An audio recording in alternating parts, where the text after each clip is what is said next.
Hi, I'm Jenna. And I'm Erin. And welcome to Between Two Filing Cabinets, where we bring you tips, trends, troubles, and stories from HR.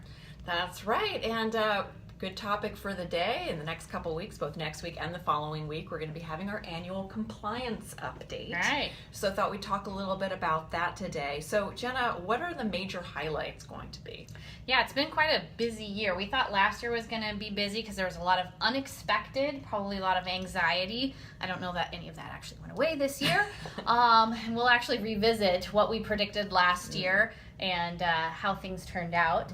But we'll be talking about some of the really big changes that are impacting employers. And one of the big changes is the change to the manufacturing and overtime max hours of work. Okay. So some pretty big changes on that, and that will limit the hours of work that some people can have in manufacturing environment. Okay.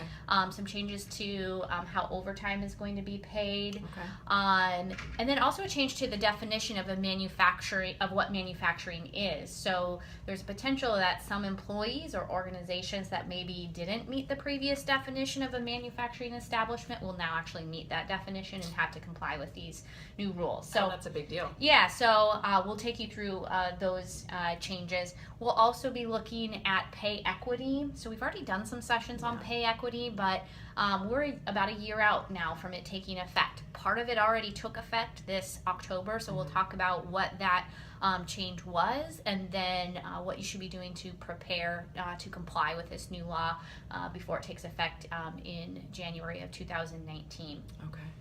We'll also take a look at some new sick leave laws. So Oregon had a couple of minor changes to its sick leave law.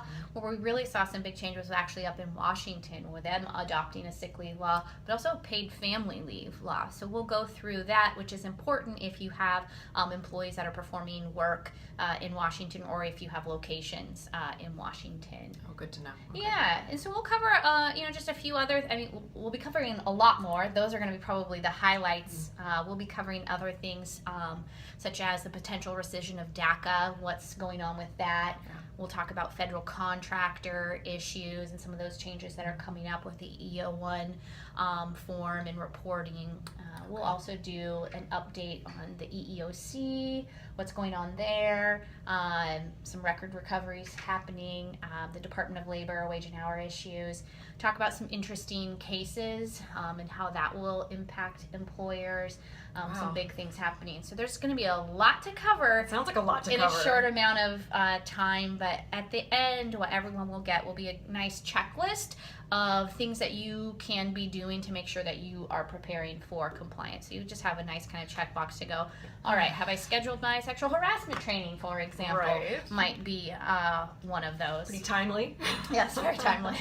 Good. Okay. So it sounds like there's a lot of takeaways. Definitely want to attend to make sure that you're going to be able to check off everything off that list. So who should come to the annual compliance update? Who just hands down should definitely be in attendance? Yeah, anyone that is in HR needs to attend that. The issues that we're talking about primarily are going to impact people who have the primary HR responsibilities. However, there are some things that are important for supervisors to know. For example, some of the manufacturing overtime hours of work. So if you're involved with scheduling or those sorts of things, it might be a good idea to get some familiarity with those. Same thing, I didn't mention it earlier, but there's a predictive scheduling law, which primarily impacts large employers in certain industries, but there's some scheduling pieces there. Some of the pay equity pieces are going to impact what a supervisor or anyone involved in the hiring process, what you can't ask. For example, you can't ask about their salary history